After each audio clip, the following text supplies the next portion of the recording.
Hello. Oh Lord. What time is it, eh? We've sat here 3 minutes, guys. It's We've sat here 3 minutes waiting. What's going on? it's that time delay again. It's just Yeah, it so must be. Because we're abroad.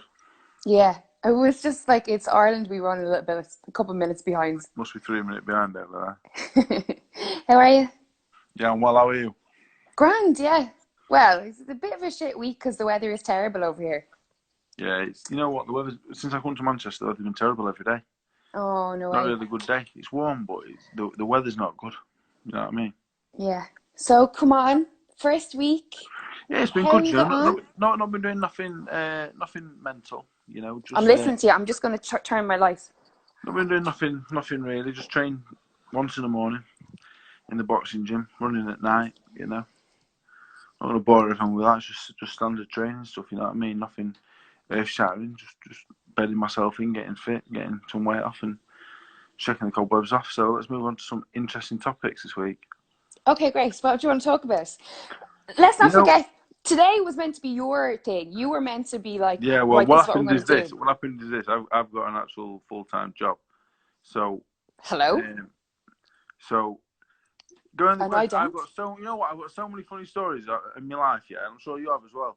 Go in the question box, and if I get anything to do with anything, I've got so many stories. And you know what? I'm gonna start telling them because they're funny. Okay, well, there is loads of questions in the question box, but also, because I'm a professional, I've done a quiz. Okay? Right, yeah. I've done a quiz. But do you want me to go straight into the question box I now? think so. Yeah, I Shake think it up this week. yeah, I think we. You know what? I can branch off from the questions. I've got so many funny things happened in our lives. We can just share them. Well, we can share your stories. We won't share mine. Right, okay. Anthony Thomason straight in. I'm not asking that. What is it? Tell me what what's it to do with? Underwear. Oh God, go on. That's the question. Okay, it's from professional athlete, Anthony Thompson. Yeah. And he's asked, who won the vote and is now crowned the number one panty dropper? Well, the vote was for number 2, which he won over Danny Morrell. Number 1 was me. He was number 2, so that was for number 2, not for number 1. But you know me. I'll tell you about me and Ant as well. So a lot of Right, go people on. know me. I met Ant at Dennis Hodgson's gym. 2012. It was September. It was a crisp day. It was cold. I got the tram, and you know what? We just made friends then. And you know, in the years that have gone by, I went from Sheffield. I moved to a different gym in Doncaster. Went back home, and someone's always brought us back together. You know, we've always ended up in the same place. We lived in the same village for a time as well, and it's just the most beautiful bromance you've ever seen. It's a lovely bromance. It's very nice to see. Liam and Danny are like my kids. You know, Aunt's my best friend. They're like my kids. Do you know what I mean? So it's fantastic. It's beautiful. Do you know what star sign Anthony is? Well, I know his birthday, but I don't know what star sign that is. Give a guess. I don't know. Whatever, August 8th, whatever that is. He's a Leo, which is Leo. very important because as an Aries, you get on very well with Leos. Well, I don't believe in that stuff, but it's great to Well, know. I do. Great to know. Okay, are we finished? Any Yeah. more stories for Anthony? No other stories to share on Actually, one of my questions that was in my quiz was, what type of dog does Anthony have? Got fucking loads of them. Well, the 2 that he has in his house. He's got that big fucker. That scary one that scares me. Yeah, they're the same. It looks like an Alsatian, but it's not an Alsatian. It's not. It's a Belgian Malinois. Yeah, that's scary. That one. There's another, I know all the names to them, but I'm not sure what they are. One's like a big. It's a big, thick looking thing. The boy is nice. I know that much. Beautiful eyes. And there's a little dog, a little one, like with loads of spots on it. Well, I don't know dog like breeds. A Dalmatian? Possibly could be. No, it's not Dalmatian because it's little and quite chubby. Like it's robust. Oh. But I like the stocky one. I'm not sure what dog it is, but it's a beautiful dog. There we go. He put them on the screen when I done the interview with him. That's how I know. I'm scared of dogs, to be honest. I don't really like him very much. Not that I don't like him, I'm just a bit wary of him. Why? Did you ever get bit by a dog? No, but I just don't like it. You can't can't talk to animals, so you don't know what they're thinking, do you? Oh, I disagree. Well, I would very much disagree there. not the first time love, is it? Right. Um,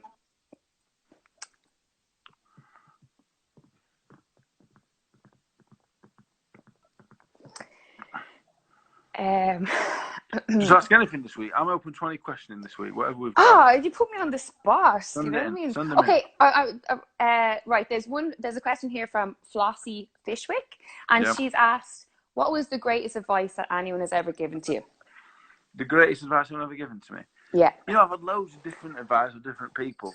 You know, one that stuck with me because I was only about 18, 19 at the time, and me and my father's relationship was never really a close one. Yeah. You know, sport aside, track and field, boxing, whatever. Apart from that, we never really had any closeness. Yeah. And one day I was on a walk with him, and he said, "You know what, son?" And I went, "Yeah." And this is quite a vulgar piece of advice, but one that's always stuck with me. And he said, "You know what your granddad said to me once?" And I went, "Yeah."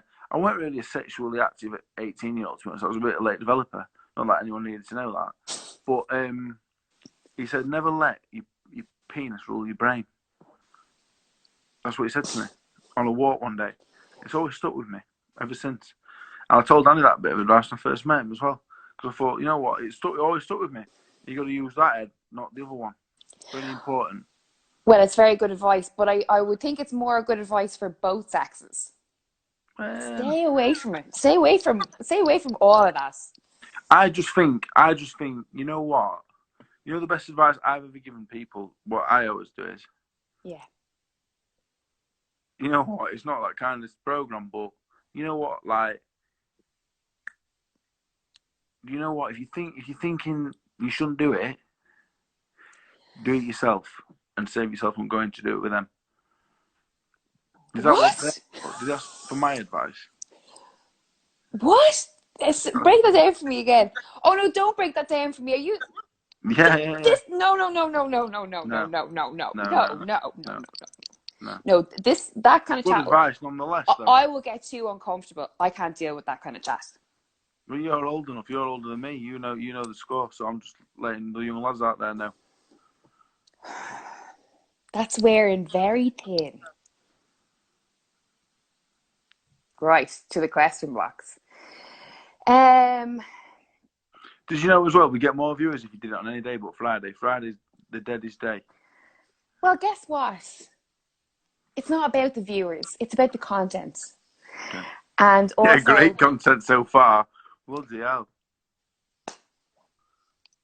No, I'm on about in regards to my advice and that. You're down a fucking treat, I bet, yeah? Well, I'm glad that girl asked that question. I'm not sure that was the answer she was looking for, but there we go. You know what?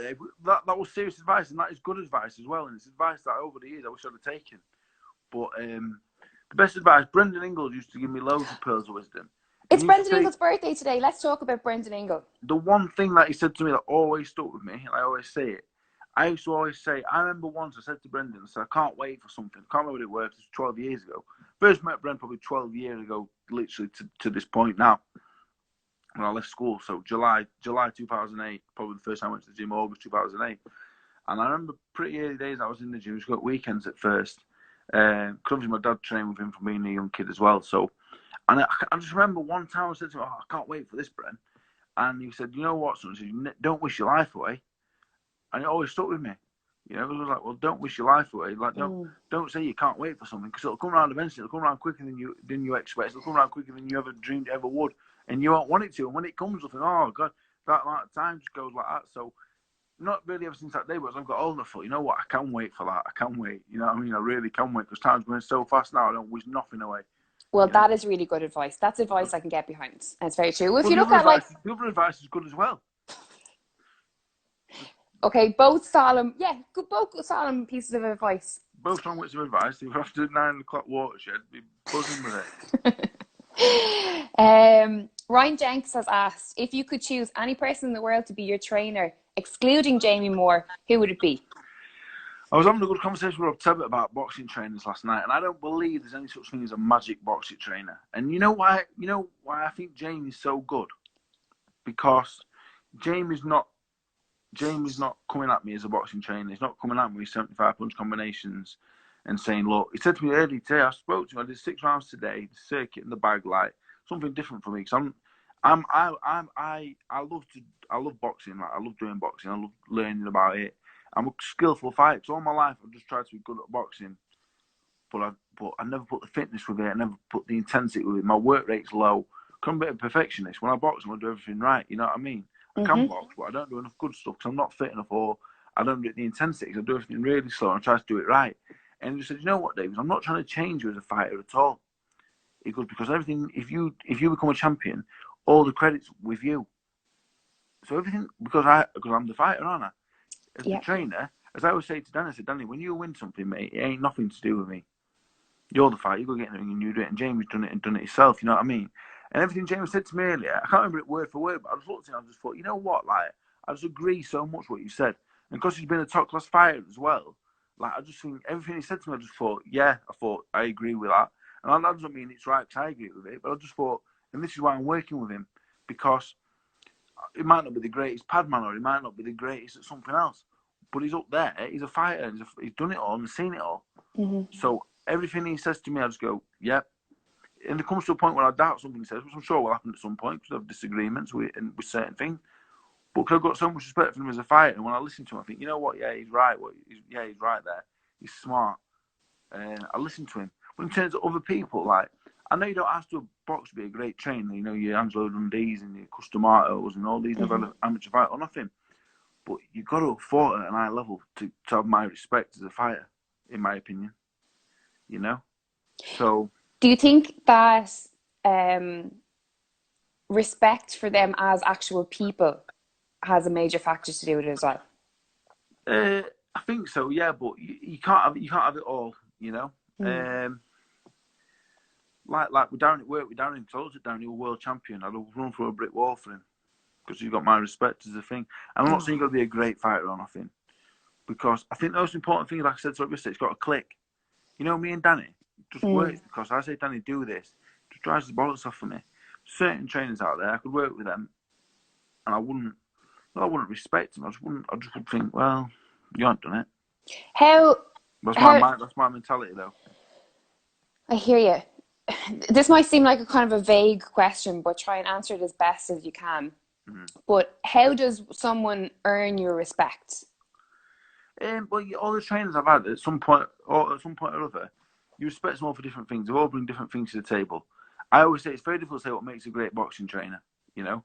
Because you could give me Tyson Fury to train tomorrow. He's still going to be everywhere in the world, in my opinion. Make sure he's fit. Make sure he gets the correct sparring in. You know, it's easy. When I've boxed, so I know what it takes to do certain things. I know you got to be fit, you got to eat well. It ain't rocket science. Give me a kid who's absolutely fucking useless, he's going to be fucking useless forever. Do you know what I mean? There's no magic formula. You can make them a little bit better. You can teach them the basics. But if they're slow, if they can't take a knock, they can't punch, no trainer's going to make them good. So it depends. It's the look of the fighter you get, you know. You're a good fighter, you're a good trainer. As soon as you get beat, as soon as the fighter gets beat, you're a crap trainer. How many times do you see these great trainers have a good year, the next year, a few of the fighters get beat? The shit. Nothing to do with that. It's the fighter that makes the trainer, in my opinion. So I don't really believe in great trainers for that reason. Good point. And what about in real life? People? Yeah, you got to respect them, but boxing is a results-based business, you know. I spent a long time with a trainer, with Mick, longer than I should have done, because I wasn't learning anything more at that gym. It had gone stale. It had gone stale. I wasn't listening. I wasn't learning. Our relationship was so close as friends that he wasn't getting the best out of me anymore because I'd just kind of switched off. So I should have left a long time before. Because we were so close and great friends, I stayed for years longer than I should have done. That's what I'm saying. He's not a good trainer, but again, he's a great trainer for someone else, but not a great trainer for me. You know, I don't think anyone else would have got what Dave Coulier got at Tony Bellew. I'm not sure anyone else would have got that out of him. Do you know what I mean? There's certain trainers for certain fighters. That's my honest opinion on boxing and boxing trainers. It's quite common though, isn't it, in terms of like the guys who have grown up with certain coaches or team members, and they've outgrown them, and they really should move on to kind of new pastures, I suppose. But they don't, because of loyalty and because of, like, you know, the attachment to them. Well, I should have trained with Adam Boo. Yeah, November 2018, Adam Boo said to me, come down to the gym. Went down to the gym. Adam Boo was going to train me. Adam Boo was one of the best trainers in the country for me. And very selective. Yeah, and he was going to train me. He said, look, you're good, so I want you here. So I thought, well, that's what I thought, oh, I must be good. Because he don't mess about, does he? So, and you know what? I stayed with Mick out of loyalty, and I shouldn't have done. I should have gone with Adam Boo. And looking back now, it was a mistake. Adam Boo, Dominic Ingle, Jamie, three of the best coaches in the country, and I think all three are very different, but they're the top three coaches in the country for different reasons, and they're who I think the top three coaches are for different reasons. But yeah, my loyalty kept me there. I've been to every gym nearly in the country. I've worked with every coach going. There's not many I've not worked with. Even back in the amateur days, to the pads with Richie Woodall. Everyone's on the pads with Richie Woodall, but the GB days with McCracken and all them, I didn't really do much with them, but I was there with all them. Kev Sanders used to train Nigel Benn. I started pro with him. Peter Fury, Mick Marsden, Darren Barker, Jamie Moore. My old man's a great boxing coach, but he's just a lunatic and he can't hold himself together for long enough to train me.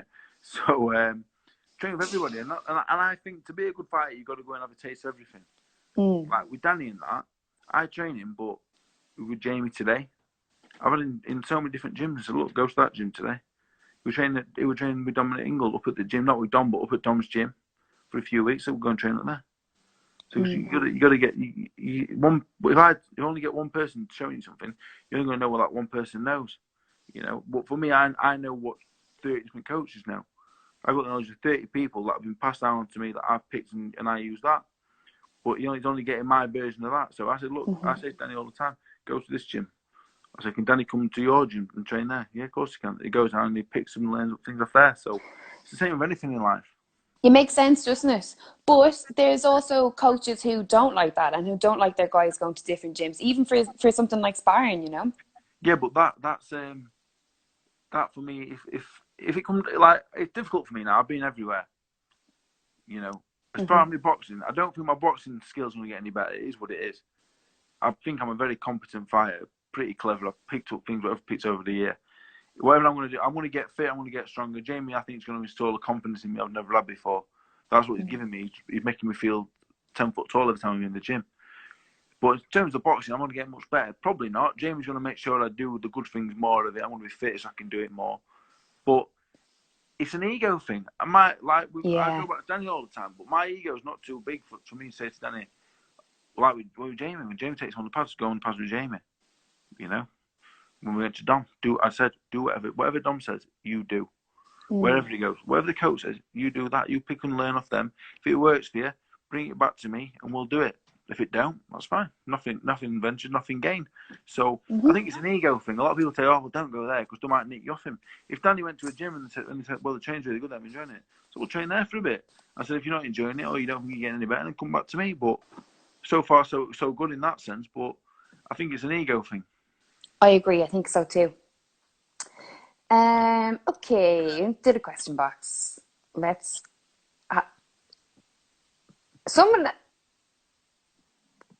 What is the story of the internet troll and the mother?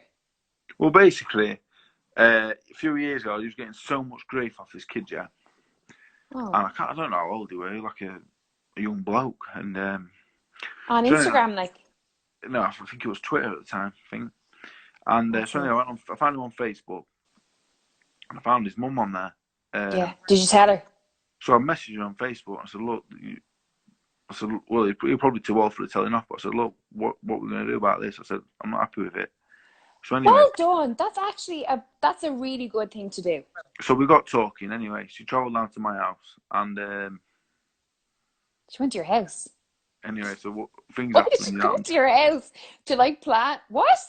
So anyway, things escalated, and I made love to her, and then she went home, and then that's it. It was just the ultimate win, and that was it. True story. Dave, you're so joking. Oh my God, I'm actually getting embarrassed for even telling that story. It was like a 4 or 5 hour round trip for her. That's not a real story. Is that true? Honest truth. grandmother's life. It's the truth, yeah. So never heard from him again, like. Oh, well, yeah. I don't really Nice know what woman, to though. say Very there. nice woman. Very nice woman. That's so yeah. wrong. Yeah. Does But he know? Did you tell him then? I didn't tell him, no. No, not my business, is it? She may have told him in time gone by, but There's no way you would tell your son that information. she was, I don't know how she is. I'd guess about 50 odd. I don't know. I was a lot younger than I am now. But yeah. I hope none of your family ever see this. Oh my goodness. You're alright, to be fair. Flippin' hell. Old but gold is what I always say. Oh, come on now. Don't say that. That's terrible. That's somebody's mother. Well, you were abusing me, so what do you expect? Right, moving on. Thank you for that question, whoever sent that in. This is a good question from Stephen Harrison. Moving along quickly. Yep. What is going to give Dave drive and determination to keep going and step up a few levels in the next few years? Well, you know what? I was speaking to Jamie, and Jamie just said to me, like, he just said, look, you're good, you're very, very good fighter, but you're not taking it seriously. Like, you've done what you've done. Yeah. You put it in for the Lucas Brown fight. Lucas Brown, not bad. You beat him in 2.5 rounds. So you get yourself fit, get prepared, do things properly. You can make enough money where... Because the big worry for me after boxing is what I'm going to do after boxing. Because life for me after boxing, if the boxing isn't successful to a point where life's going to be all right for me, it's going to be a bit of a struggle.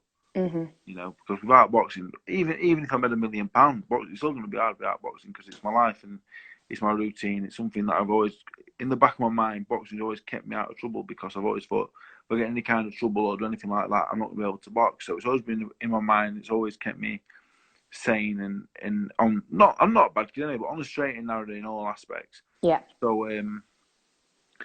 yeah, it's just a case of I've got to make something out of it. Otherwise, life after boxing it just makes it hard. Life after boxing will be made easy if the more successful I am in boxing. So, and you know what? If I don't win a British Commonwealth title, I've underachieved. People can say, oh well, you're not very good. I made Luis Ortiz look a prick for a minute and a half. I've the talent's there to win a British Commonwealth title easily. And with the following everything I've got, if I can win a British Commonwealth title, defend it a few times, you know, I'm made for life. So, you know, winning the titles bring immense joy to me and pride for me and my family, and the money in that gives me a great head start for my life after boxing. So, it's going to get me nut down for the next 18 months, 2 years, and I can give myself the last however long I'm going to live. I don't know how long I'm going to live, but if I live till I'm 60 or 70, you know what I mean? It gives me a good life, don't it? So, I'd say you'd live a little bit longer than that. I hope not. I don't want to be decrepit. Don't say that. Come on. You don't know what's going to be happening when you're 60, 70, 80 years of age. It could be brilliant. You could be having the best time. Well, you know what? Brendan, you says to me, don't wish your life away, so I'm not even geared for. Good advice. Listen to the advice. There we go. H. Francis Com has asked, now that you're in the same camp, will you be rematching Carl Frampton? We're talking about this earlier after we finished training. With Carl? Yeah, like I'll play him because I think I've got his number, you know what I mean? I think I can beat him. So yeah, I hope so, yeah. You know, the gym's alright, but like I always say, when I'm in the gym, I'm not really there to have jokes. People say, oh, I'd be a great laugh in that gym. When I go to the gym, I'm not a very happy bunny. I don't really want to be there. I want to train and go home. I'm not really interested in having a laugh and a joke. I just want to do my job and piss off home. So, well, yeah, I hope to play him at table tennis, yeah. Yeah, I'd enjoy that. Good. Is there table tennis at the gym? I think there is one in the gym, yeah. So it's a matter of time. Brilliant. It's a matter of time, yeah. Jack McGuire, 2001, has asked, in your opinion, who has got the best chin in boxing? I don't know, you know, because people always say to me I've got a great chin, but I think it's more like you got to ride a shot, you know what I mean? Like I subconsciously did pull my head back, you know what I mean? So having a good chin. I just think if anyone in the whole world gets hit on the chin with a clean shot, you're going to get knocked out. Yeah. You know, it's just the one who ride it a little bit better. People say I've got a good chin, but you know what? I very rarely. You watch all my fights, I don't really get hit on the chin. I get it. Might get it around here. Might not be very good for you in later life, and it might make my nose look like a fucking potato. But I don't get knocked out because I'm not getting it on the spot. So, but in terms of the best chin, I don't know. I don't know. You have to say maybe a Golovkin. All them fighters from that part of the world, and the Mexicans, they just fucking made a different stuff to us. I'm afraid. Unbelievable. Have you ever sparred MMA? Have you ever sparred in small gloves? What, in 4-ounce gloves? Well, you wouldn't really spar in 4 ounce for MMA. No, I don't really want to get it with small gloves now. I've been hit bare knuckle, and that's not very pleasant. And a 4-ounce glove would cause more damage than a bare knuckle. Maybe not aesthetically, but in terms of a 4-ounce glove with padding on. I can't imagine when you make your MMA transition, you punching anyone in 4-ounce gloves. Well, I'm hoping they bring biting back, like the good old days. Bring biting and nipping back and stuff like that. Right. Fish hooks and everything, yeah. Bring it all in. Let's go. If they bring all that back in, I might have a chance, yeah. I might jump in if you're allowed fish hook people. Thomas Hambling, I think it is, has asked, David Price rematch or a high-profile opponent for the right money? For example, AJ or White. Well, I mean, the chance of me boxing any of the last two names is 0. But I love to watch David Price again, of course. I won't get paid massive amounts to box David Price now because I got hammered the first time. It's not a massive fight. Like the first time was a big fight, wasn't it? It was chief support of the pay-per-view. It wouldn't be like now. Massive. So, but just for pride, really. I just love to box him again for pride. Everyone who's beat me, I love to box them all again. I'm not saying I beat the Dylan Whites or the Ortiz or the Okers, but the beat, you want to beat everybody, don't you? It hurts your pride a bit, but the David Price fight and the Leroy Thomas and David Price, the two fighters. Leroy Thomas I should have beat. David Price I believe I could beat. The other three, I look at them and say Dylan White, Luis Ortiz, Tony Oker. I say, fair enough, maybe they're better than me. But the other two, I feel like probably not should have won. I know you don't deserve just to win because you think you're better than someone, but I feel like I could have put a better performance up against David Price. But if it doesn't happen again, it's not something that's going to eat away at me for the rest of my life. It's completely fine. When you fight someone, do you have not necessarily a friendship, but do you have some sort of a bond with people that you've been in the ring with? Because you've shared this weird moment. Not after, no. No, not really, no. Because, the older you get in boxing and in life, you realise nobody really gives a fuck about you, apart from your family and your really close friends. No one cares, Why do you think that is? I found that out the hard way a lot of time. I've put so much effort into lots of people and you just get a kick in the teeth. So the older I get, I realise, apart from the ones that I know care about me, the rest of them, I just think, I'm always got to be nice to everyone and that, but you get older, you just think, you know what I mean? So, but a lot of my box, I've got a lot of respect for all of them. Respect to all of them. I don't dislike any of them, but I wouldn't say I've got a strong relationship or a bond with any of them. Boxing's a job, and the older I get, I just think, I need to box. Make everyone who supports me happy, make sure they're entertained and they've enjoyed watching and supporting me. And then it's just a case of taking my money and taking back to my family and hoping they're proud of what I've done. And that's all it is at this point. It took me a long time to get here as well. It probably took me till now to appreciate that and realise what life's all about, because really no one gives a fuck, to be honest. Oh. It's true though.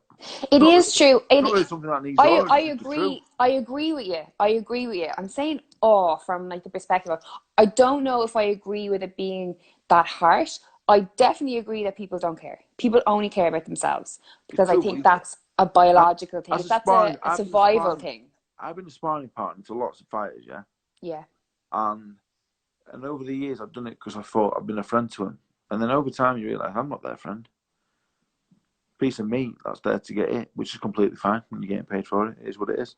But it takes you a long time to realise, that's what you are. And you know what? And maybe I've treated people the same as that as well. Did it upset you though at the time when you came to that realisation? Not really, no. Life is what it is. Like I said, I'm over in Manchester now, I'm out of the way. And I've got very few friends. But the friends I've got are fantastic.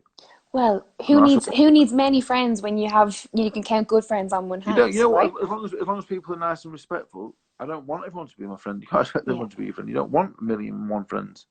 A man with 1,000,001 friends is a fake, because you can't please that many people. So There's a yeah, very good line. Is it a quote? I can't remember what the exact quote is, but it's something like, "Always be wary of the man who was friends with everybody." yeah, he's a two-faced bastard. But I'll Yes. tell you something else. I'll tell you what my favourite film quote is. Go The on. heat.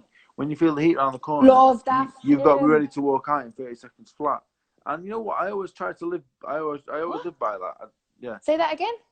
you got to be willing to walk out if you feel the heat come around the corner in 30 seconds flat. So Yeah. if some trouble comes around, you got to be ready just to leave everything, leave your whole life in 30 seconds flat. Love it. And you know what? You know what? I was never really. I went through a stage in my life when I was like maybe 21 to 23 or 24. I didn't really speak to anybody, even my family. My mum I didn't speak to for years. I didn't speak to anyone. Do you know what I mean?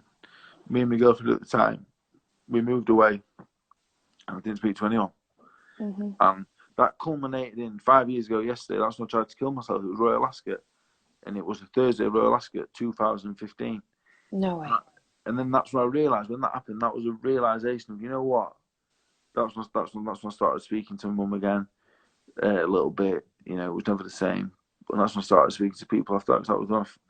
And I thought I could do it all on your own. But you know what?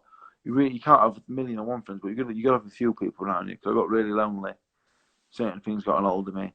And I watched Royal Ascot, watching it this year, very proud of myself, just sat watching, come a long way, you know. So Royal Ascot, ever since that happened, it's been a very proud time for me, because look how far I've come from that point. I don't want to start crying now. You'll make me cry talking like that. But how, like, I'm personally so happy that that didn't happen, that wasn't the case, and that you are here today, and that you're able to talk about it so eloquently. And no doubt that will help so many people just speaking so openly about it. I Not did, here, but just as you and as you do in all your interviews, and you raise so much awareness for it. I did the question box the other day, and people asked about Royal Ascot and that, yeah, about the gambling. Yeah. And I didn't want to answer the question because 15 seconds is never really long enough for me to get across, to get things across. Now, the thing with gambling is, you know, like someone's a drug addict, yeah, Yeah. it's frowned upon. It's frowned upon. It's like, oh, he's a drug addict, that's disgusting. If you're an alcoholic, oh, he's an alky, he's a wronging. If you've got a gambling problem, it's like, oh, he's a gambler, it's a bet. It's not really frowned upon. Do you know what I mean? So, it's perceived differently, but it's dangerous than any of the others, you know. You've got no money, you're struggling. It's gambling's a really hard thing to get over as well. People say it's as addictive as crack. It's hard, but it's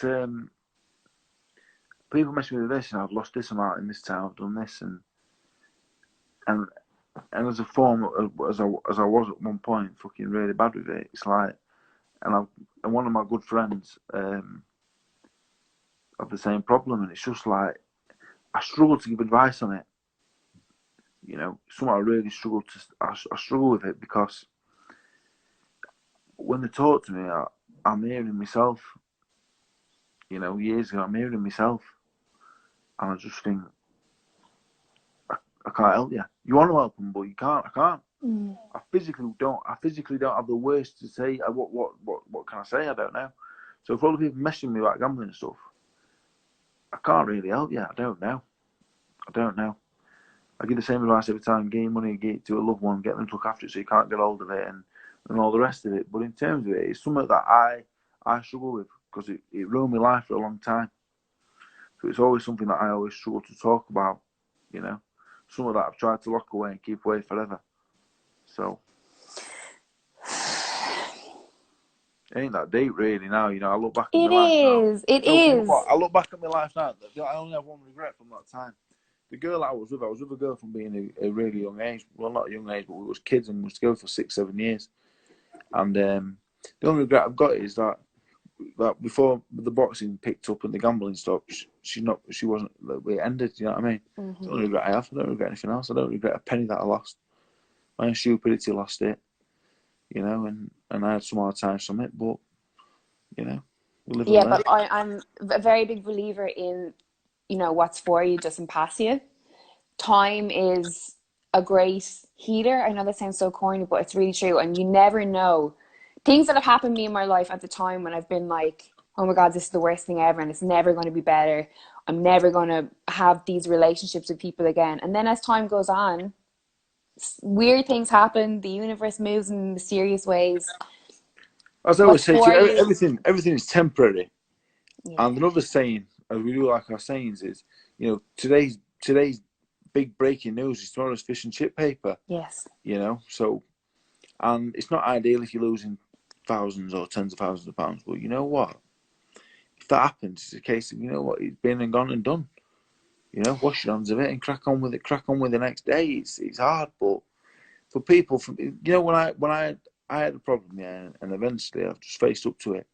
The longer you run away from it, the bigger the problem is. You have to face up with eventually, because eventually you have to face up to all you. Everything that you ever do wrong, eventually going to come back and bite you in the arse. So the sooner you stand up to what you've done wrong, or the problem that you've got, the less of a problem, the less that issue is going to be when you finally tackle it. You know.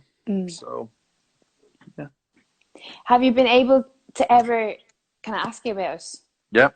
have you ever been able to like pinpoint what you felt might have triggered the addiction of gambling? Well, I was gambling from 8 years old. My dad used to bet every Saturday, so I used to get down, and he had the Racing Post. I get the Daily Mirror with he had the little pull out, and I used to just bet tiny amounts. My dad had fuck all, but I'll have like 50 or 60p every Saturday, and eventually I get to 15, 16. I used to steal pick and mix from WH Smith for like £3 for a large. I used to steal 3 of them and go and sell them for £1 each. So I'd have £3, and then as I got a bit older, I'd get my mate to shoplift me dinner, and I'd do things like that. So I'd eat and that. I'd be all right. I'd eat at home. I'd eat when I go out, and that £4 or £5 that I'd made or from doing whatever, I'd go and have a bet on the horses with it, or I'd put it in a roulette machine as I got older, or whatever. So, and it just snowballed. And as I got to about 19, 20, I met my girlfriend. I never really had a bank credit card. I don't have a bank credit card, whatever they are. I don't really have one now. I've got one, but I lose them all the time. So I just carry like £20 in my pocket at all times, really. So, and then I started online gambling, and it just got progressively, just got worse and worse and worse, and to the point where, and you know what, like, I've struggled with mental health problems and whatever, like depression, all the rest of it. But you know what, gambling was a massive problem with it. It made it worse. It definitely didn't make it any better. And that I was probably the only time I had a real attempt at one of two, I would say, and it was stemmed from that, you know. So, I find it so interesting, David, that you never drank or took drugs. It seems like that would be the easiest thing to do for someone with an addictive personality, or that yeah, was. what I used to do is I was a big self-harmer, but I wasn't a cut. I would never cut myself. I used to smash myself in the face with my fist, or I'd get a pan out the cupboard, and I'd just smash my face. I'd be black and blue. And this was a time when I was a professional boxer. How old would I be? I was living with Emily at the time. And she was great to me. You know what I mean? I miss her every day. I tell her that I'm not spoken to her for a long time. She was so good to me, and I owe her everything. I wouldn't be alive if it wasn't for her. And I used to just sit in the house and I'd smash myself with a pan in the face. And I think, I can't remember, I had 51 when I wasn't boxing pro, but a little bit before then, I think maybe around being 21, and I just smash it. I'll be black and blue, and I won't go to the gym, and punch myself in the face, and that was the thing of like, I'm a lazy bastard, but at the same time, I had so many problems with doing stuff like that. I'd be arming myself to the point where I know you had Richard Towers on the show a few weeks ago. Richard was a big hero of mine as a kid. I remember sparring Richard Towers once, and I knew he could punch like fuck. And I remember once I went one day and I didn't take a gum shield. And my idea of self-harming for a long time was sparring these good fighters with no gum shield in, and just getting my head smashed in and letting them have 3 shots on me. That was my idea. And I just felt better. I remember once I was Richard. It was a Dave Caldwell's gym, and I was sparring, and I got out of the ring, and he said to me, "Dave, what are you doing?" And I can remember it's clear as day. I don't know if he will or not, but I had tears in my eyes, and that was my way of self-harming that day, going and getting my head caved in by him, sparring, just letting him hit me with no gum shield in.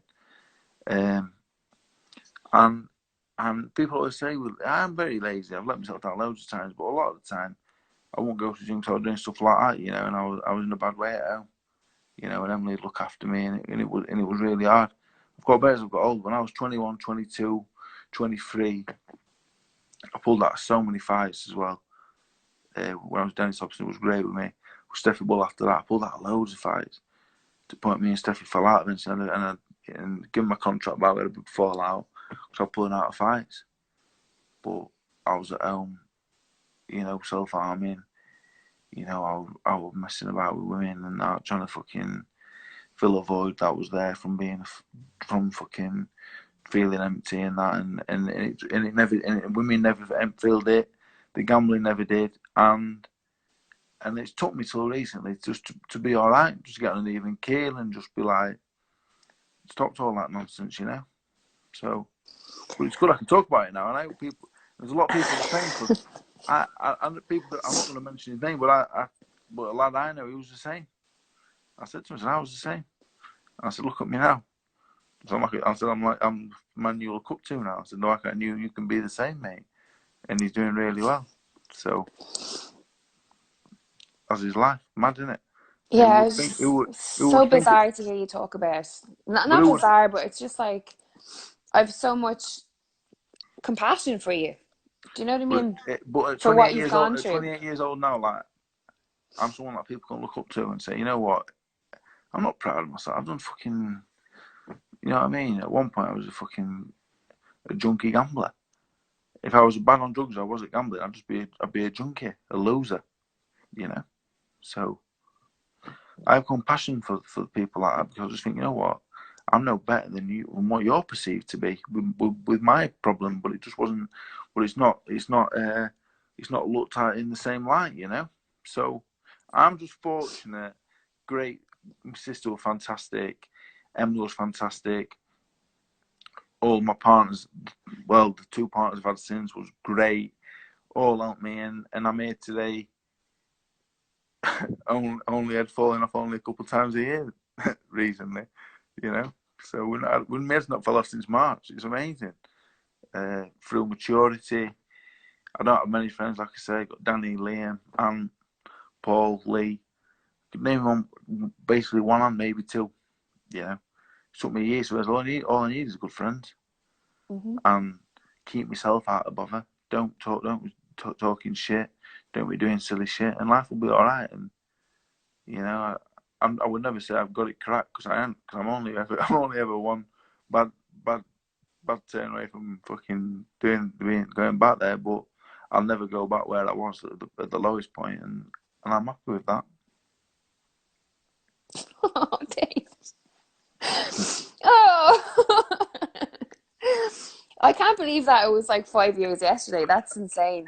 Yeah, it was at Royal Ascot 2015. I was in my flat in Leeds. But yeah, I'm very proud of you for how far you've come. I can talk about anything. You know, I can talk about anything. You know, very Yeah. open. If I could talk about shagging someone's mum, I can talk about fucking all other stuff as well. Not pleasant, but it is what it is. I've been there, and it is what it is. Not proud of some of these things, but it's out of our control. It's out of my control. I never woke up and thought I'm gonna do this today. This was how it was, you know. Yeah. So yeah, I've got less brain cells for it today, but there we go. Well, once you don't shag my mum, I don't mind. I'm not saying that, so I don't know. You never know. Okay, I'm going to go to the question box. I'm going to get a funny one now, so I'd like take this up. Will Pedley said there's only one David Allen. Big love, Mr. Rhino. There's two. My dad's David Allen. My nephew's got a great song. There's only two Dave Allens. The White Rhinos. No, I can't know what it is now. There's only two David Allens. The White Rhino. No, the White Rhino's dad. No, Sing I can't it. know what it is now. I can't remember what it is. Something about the White Rhino and his dad being mad. Funny though. What's your little nephew's name again? Joe. What a kiss. Nearly 1,000 subscribers. He's getting there. I subscribe to him. It's actually there. very good. He's actually really, really good. He's a clever kid. He's good. He speaks very well. Very He's got well. confidence, but like, come with age. When I was 11, I wouldn't have dared speak to a camera. So Yeah, no, that's what I good. mean. He's fantastic. Yeah, it's good. He's a smart kid. Okay, this is the kind of question that I can get behind on a Friday evening. Carl Brooks has asked Dave, would you rather fight 5 Fury-sized Lydias or 2 Lydia-sized Furies? I have to go for 2 of these. Surely. Yup. Um, Tobesy Tobes has asked, can you ask Dave, will you ask Dave, will he make an OnlyFans when he retires? Yeah, I keep getting asked about this. I don't know what it entails. Though OnlyFans. I think there's a few naughty ones. A few people just do other stuff on there. I don't know. Like, Well, I don't know too much about it, but I thought it was like not kind of a rude thing, but apparently it's just content. So you can actually do it and be like, but the thing is, I only got one cock. So if I get it out once, then people are going to stop. People are going to stop subscribing after they've seen it the first time. So what's the oh, point? come on. There's only so many pictures I can take of it. It's the same thing, isn't it? Once people have seen it, they've seen it. Stop, Dave. They're Really? only going to pay Come for 1 on. month. It's true though. But here's the thing. Let's just say, hypothetically speaking, if that was the type of content that you were after, and just say I paid the $9.99. What's to stop me just recording it or screenshotting it and sending it to my mates, and then no one else has to pay the $9.99? I guess nothing, because the Kerry Katona, I've seen Kerry Katona's tits more times in the last 4 weeks than I've seen hot dinners on my plate. I didn't know Kerry Katona was doing it. Yeah, and she looks well, to be honest. She looks well for her She age. does look great. Yeah. But yeah, I guess there's nothing stopping. Like, one person I could make $9.99 out of it, and me John Thomas could be all over the internet. So it's not really worth it, is it? Moving on. I get really uncomfortable with the penis talk. So let's move on. That's why I called it John Thomas the last time. Yeah, it's absolutely awful. Charlie Lee 93 has asked, have you ever trained with Dave Caldwell? No. I used to go and spar Richard up there, Cash, a kid from Hull, Ryan Fuller, I think. I used to spar up at Dave's gym. Sparred Tony Belly up there before. Sparred Derek Chisora there. I never trained there, but I've been up there quite a lot, yeah. So yeah, there's loads everywhere. It's local, and I think we all just meet there. Like there was Cash. Richard trains Cash now as well, which is nice. Yes, actually, sorry to interrupt you. Go on, I'll tell you in a minute. No, I was just saying it's nice to see, because when me and Cash was kids at the gym, me and Cash were kids. Yeah. And Richard and John Keaton were like my heroes as a kid. I used to make sure I was at the gym, because I knew they were there at 2:30, so I was there for 2:20. Boots on, we ready. Me and my mate used to go to the gym from Doncaster, go to Sheffield, and we'd wait for Richard and John to turn up so we could train with them. So and Cash, Cash, me and Cash in the same division. Yeah. Probably rated 1 or 2 places above him. Mm-hmm. Been great friends from being a kid, and I hope they do really well. Mm-hmm. So it's nice. Richard is such a nice man. And it's funny, when I interviewed him, I got so many messages from people being like, he's never changed, he's so nice. And again, another person like yourself who isn't afraid to talk about his past and to, share an important message. But when I done the interview, he sent me, we were chatting afterwards and just, taking back to the interview and different stuff. Yeah. And he was like, I'm going to send you a picture of Cash. And he sent me a picture of Cash Levy, who is getting ripped. He's after losing loads of weight. So that's exciting to see. It's just a good part. It's a nice partnership for me. It takes me back just to being a kid, where me and Cash were kids. And we used to look at. I was meant to watch Richard in 2016. Yeah, what happened there? Richard what happened? I think he got injured, and I ended up boxing Jason Gavin. But for me at the time, and every time I interview, I never get asked about this, and it's always it was weird for me, because when I boxed David Price and talk about that respect for David Price, I found it weird. Yes. If I had boxed Richard, how weird? It's a weird one, because Richard.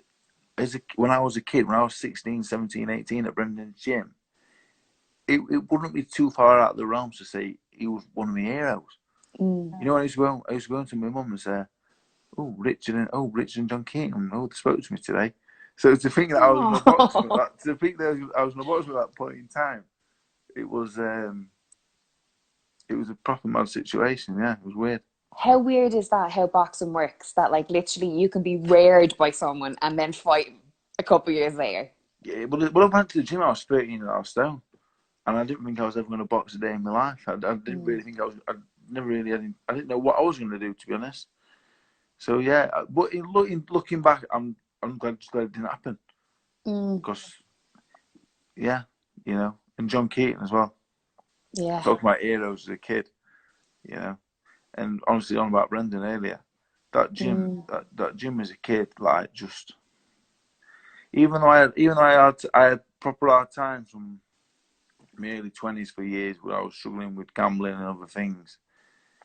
When I got over that and got back and got my life back on track, the time I spent in that gym, then it started coming out of me. I mm. gained a personality in that gym. I became a man in that gym for all them people I just mentioned, Richard, John, um, the junior witters, Barry, all of them. And as I got older, only when I got older, 25, 26, when I started using my brain again, Mm. did I start using that experience, that life experience that I gained from that gym, did I start using that again? So very grateful that I went to that gym. Definitely wouldn't be sat here today.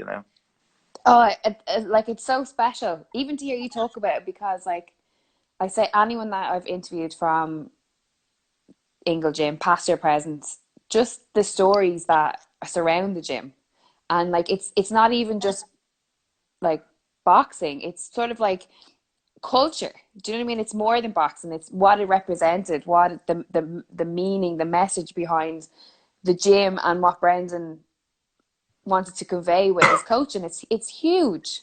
Anyone that went in that gym, like, it was just like, if you've been in that gym, you couldn't be racist, you couldn't be anything. Mm, Brendan took it all out of you.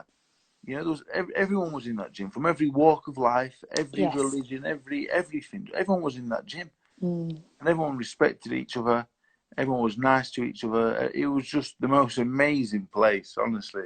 And Did you I used to have to sing the nursery rhymes when you were on the lines? now and again we'd have to do stuff like that, but I honestly the best days of my life as a young kid in the gym, Mm. just going in, like I said, just hoping the likes of Junior Witter or John Keaton or Richard or whoever would walk in the gym and they'd speak to you. And as a kid, you're so easily pleased. Yeah. One hello from any of them, or Kel Brook, British champion at the time. Mm. And life was just so much simpler at the time. If any of them would just say hello to me, I'd be on cloud nine for all day and I'd go home happy and I couldn't wait to go back the next day because it might happen again. And yeah, it was just amazing times, just the best times ever. Thinking back, it just makes me so happy. It makes me so happy and warm thinking about it. Oh. Tell more stories about that time. What else is there? I used to turn up me and the Marge used to get the train. We used to get the 142 Lincoln train to Meadowhall. We'd have a So are little you bus. are you in Doncaster still at this time? Yeah, well, I lived on the outskirts of Doncaster. I had to walk half an hour to get the bus, half an hour on the bus, half an hour on the train, 10-minute walk from Meadowhall to the gym. Love it. I get in the gym, to be me, Ahmad, Liam Gray, who passed away sadly a few years ago. So there was us three. Andrew Facey would turn up early, and Jamie Moore knocked Andrew Facey out for the British title. I think, mad how things work out. Yeah. Uh, John Keaton, who I think would turn up about 3 o'clock. He used to work for BT. I don't know if he does now, but I think he worked for BT. And I used to look for his van when I turned up, walking up the hill. Richard would always come in nice and early. Brendan would always turn up at 2:45 and sit on the steps and put the music on. And I'd do the lines and that, and I'd just be waiting for Brendan just to shout me and tell me to get in there and go and get your head guard and your protector on, and then you get in the ring. I weren't great. I was useless to be honest when I first started. Used to body swab everyone, um, do the blows and that. I went up the blows and that. I didn't want to do it with my mate Ahmad. I wanted to make sure I was doing it with one of the top dogs. You know what I mean? When it was time to Brendan take two out and go, right, you two out do the blows together, and I'd just be hoping you were going to pull me out with one of the, one of the big names or one of the older people that were there, doing me blows, doing me abs. Right, So who was your favorite out of the big names to train with? well, look, back in the day, John Keaton was my hero. Buster Keaton, the British Cruiserweight champion. Mm. And even now, when I seen him a couple of months ago, when Jay was training with me, John had a heavyweight and he brought him down to spar. I was still nervous around him. you know. Mm. Even though Junior, I think, just lost his world title, and Kell was a British champion, and there was other great fight, Andrew Facey as well. John Keaton and Richard Towers were the two. Mm. I looked up to him so much. And I just wanted to do my blows with him. I wanted to body spar with him. I wanted him to say hello to me. I wanted to say well done. And you know what? More than anything else, that was the reason I used to go back every day, because I used to just enjoy spending time with them. As a 16-year-old kid, for me, I just felt like the most important man in the world. And these two big men here. I was like, yeah, and I think these are my mates. You know what I mean? So it just made me really happy. So I look back, it was just honestly, just probably my favourite time I've ever had in boxing. Sounds like it. And I was awful as well. Don't say that. Oh yeah, what a story. So how long were you there for? From 16 until? I was there for 2 years. 2 years, and then Yeah. I used to go back to a bit of sparring, open sparring when I was about 21, 22. And then I went back before the Dylan White fight for 3 or 4 weeks. And then I've been back recently this year just to do a bit of training. Took Daniel and that up there. You know, I go up there and feel like Killer Khan. What a legend. Good friend of mine. And all of them in the gym, you know, like Kel, Barry. We're not friends, but when I see him, like, do you know what I mean? It's like, I remember them back in the day, and I think they think the same. And once you've been in that gym, and I was there for a few years, it's like I'm part of the family, you know, in a little weird way, and that's how I feel. And it always feels special when I go in. When I always set foot in the gym, I had to go in the gym a few years back for my medical. So I had to go and see the doctor there, and just every time I'm in that gym, it's just amazing. For me, it's where it all started. So some great times. Then my dad trained there as a professional over 40. My dad started in that gym over 45 years ago. Nuts. 46, 47 years ago, he was in that gym. So I know when my dad goes, he always says to me, weird being in that gym for him. You know what I mean? And it must be, because I feel weird going back now. So never mind 45 years ago. Would your dad have been in Doncaster as well? Would he have travelled down? Well, my dad said he got kicked out. My grandma kicked him out for a bit when he was 17. He lived with Brendan for a couple of weeks, and then my dad boxed with Brendan as amateur, boxed with him as a pro. My dad went down London to train.